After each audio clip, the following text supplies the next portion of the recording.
Baik, kali ini kami akan mempresentasikan terkait perancangan sistem informasi pengelolaan database pada Mozaster atau instansi terkait. Sebelumnya, perkenankan kami memperkenalkan diri. Yang pertama ada saya sendiri, yaitu Ika Dedi Junatara dengan NIM 23150911083. Kemudian ada rekan saya. Baik, perkenalkan nama saya Gusti Ngur Asoka Dharma Putra dengan NIM 2315091051 bersama rekan saya. Baik, perkenalkan nama saya Kadek Orang itu dengan NIM 23150911078.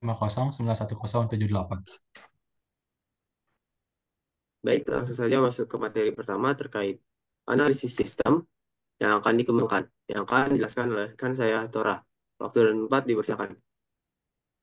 Baik, di sini saya akan menyampaikan mengenai analisis sistem terlebih dahulu.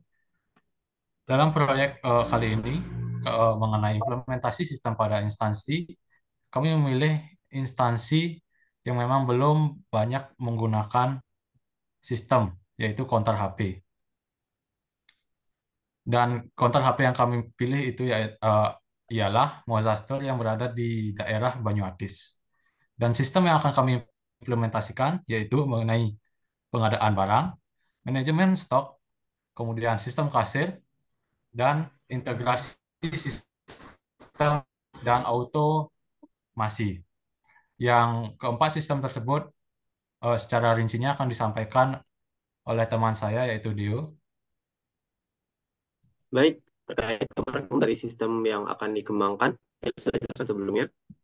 Yang pertama, terdapat ada pengadaan barang, ada manajemen stok, sistem kasir, dan sistem otomatisasi. Yang pertama, terkait pengadaan barang merupakan sistem yang bekerja untuk melakukan pengadaan barang secara otomatis dengan menganalisis data stok yang dimiliki toko. Kemudian ada manajemen stok, yaitu sistem yang memungkinkan untuk mencatat dan memantau stok barang-barang yang ditambahkan maupun yang keluar. Kemudian ada sistem kasir, yaitu sistem yang memungkinkan untuk mencatat setiap transaksi penjualan dengan akurat dan efisien. Kemudian yang terakhir ada integrasi sistem dan otomatisasi, yang mana sistem ini merupakan sistem pendukung yang menghubungkan setiap sistem yang ada agar dapat tersinkronisasi dan pengelolaan datanya dapat dilakukan dengan tepat. Selanjutnya terkait ERD akan dijelaskan oleh teman saya, Soka. Baik, terima kasih atas waktu yang telah diberikan. Di sini saya akan menjelaskan tentang ERD. Bisa dilihat entitas pegawai. Pegawai ini memiliki relasi menjual terhadap kuota dan customer. Lalu pegawai juga memiliki relasi menjual terhadap usaha dan customer. Pegawai juga memiliki relasi service terhadap handphone dan customer. Pegawai juga memiliki relasi melakukan terhadap top up dan customer. Lalu pegawai juga memiliki relasi menjual terhadap barang dan customer. Lalu di sini ada pegawai memiliki relasi terhadap memiliki relasi stok terhadap barang. Pegawai juga memiliki relasi daftar barang terhadap barang. Pegawai juga memiliki relasi mensuplai terhadap supplier dan barang. Pegawai juga memiliki relasi membayar terhadap supplier dan agregasi mensuplai. Lalu yang terakhir ada pegawai memiliki relasi retro supply terhadap supplier dan agregasi mensuplai. Untuk customer sendiri memiliki relasi pembayaran terhadap beberapa agregasi yang ada. Next.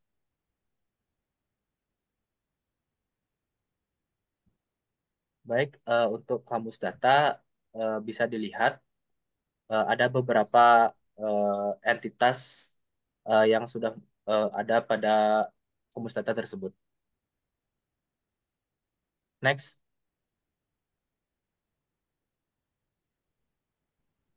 Untuk relasi sendiri berikut merupakan relasi-relasi yang memiliki atribut. Next. Baik, untuk relasi antar tabel bisa dilihat dari tabel supplier. Di sini supplier memiliki relasi terhadap retur, mensuplai, eh, dan pembayaran barang supply. Untuk pegawai sendiri memiliki relasi terhadap retur, mensuplai, barang, service, lalu pembayaran top up, pembayaran barang supply, pembayaran pulsa, pembayaran barang, pembayaran kuota, dan pembayaran service. Untuk customer sendiri memiliki relasi terhadap tabel service, pembayaran top up, pembayaran pulsa, pembayaran barang, pembayaran kuota, dan pembayaran service. Next, untuk normalisasi akan dijelaskan oleh rekan saya, Deo. Baik, untuk normalisasi sendiri, di sana kami telah menyiapkan link yang dapat yang menyimpan beberapa data eh, tabel yang disiapkan yang sudah dimasukkan.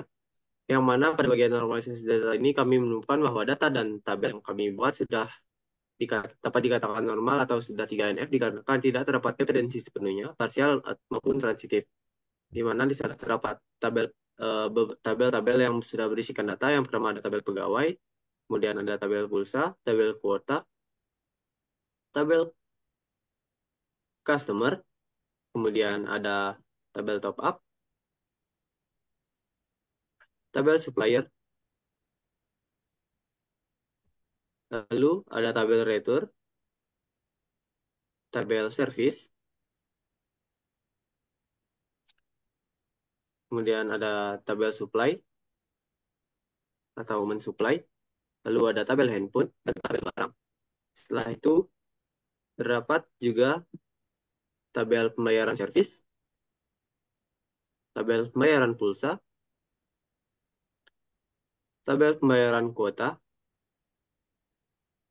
tabel pembayaran barang, serta tabel pembayaran barang yang disuplai atau tabel pembayaran barang supply, dan yang terakhir yaitu tabel pembayaran top up. Sekian presentasi terkait normalisasi tabel. Selanjutnya terkait query-query penting akan dijelaskan oleh rekan saya, Tora. Baiklah, selanjutnya di sini saya akan menyampaikan mengenai query-query penting yang dapat mendukung sistem yang akan kami kembangkan. Bisa dilihat untuk database dari sistem yang dari instansi ataupun perusahaan Mozaster. Di sini sudah kami buat. Dan untuk tabel-tabelnya sudah kami sesuaikan dengan tabel yang sebelumnya disampaikan oleh teman saya. Begitu juga dengan value-value ataupun isi-isi dari tabel-tabel tersebut. Baiklah, langsung saja ke bagian query penting yang dapat mendukung sistem yang akan kami kembangkan. Di sini kami telah menyiapkan beberapa query yang mungkin ataupun dapat membantu dari sistem yang akan kami kembangkan. Yang pertama, mengenai sistem sistem struk dari pembelian pembelian barang. Bisa dilihat di sini kami akan menampilkan nama customer, kemudian kode dari customer, nama pegawai, nama barang, kemudian kode barang, jumlah barang, harga barang, dan yang terakhir yaitu total harga barang. Dan untuk datanya bisa dilihat pada layar untuk data yang memang terdapat pada database yang telah kami siapkan. Kemudian lanjut ke bagian query selanjutnya.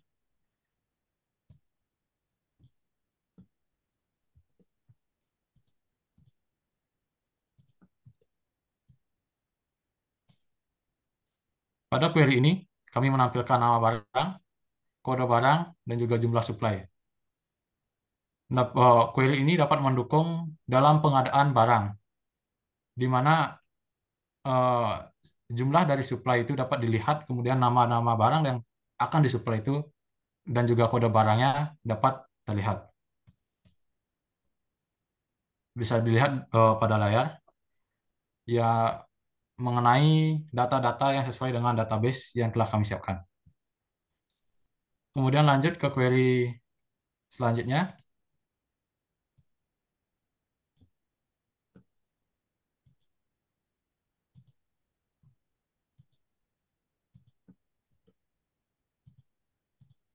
Pada query ini, query ini dapat membantu sistem yang akan kami kembangkan yaitu sistem stok barang, di mana kita dapat melihat nama barang, kemudian kode barang, kemudian jumlah supply, jumlah awal masuknya barang, dan yang terakhir yaitu jumlah barang, yaitu jumlah barang yang saat ini ada.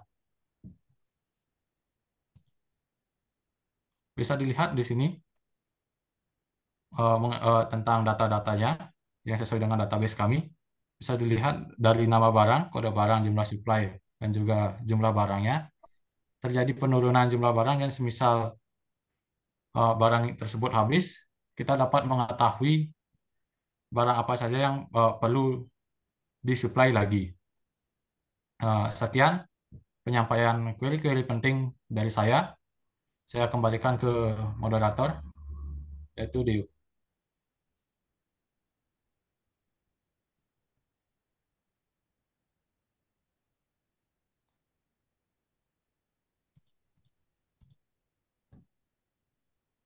Baik, itulah tadi presentasi dari kelompok kami terkait perancangan sistem informasi pengelolaan database dari toko Mozaster atau instansi terkait yang kami analisis.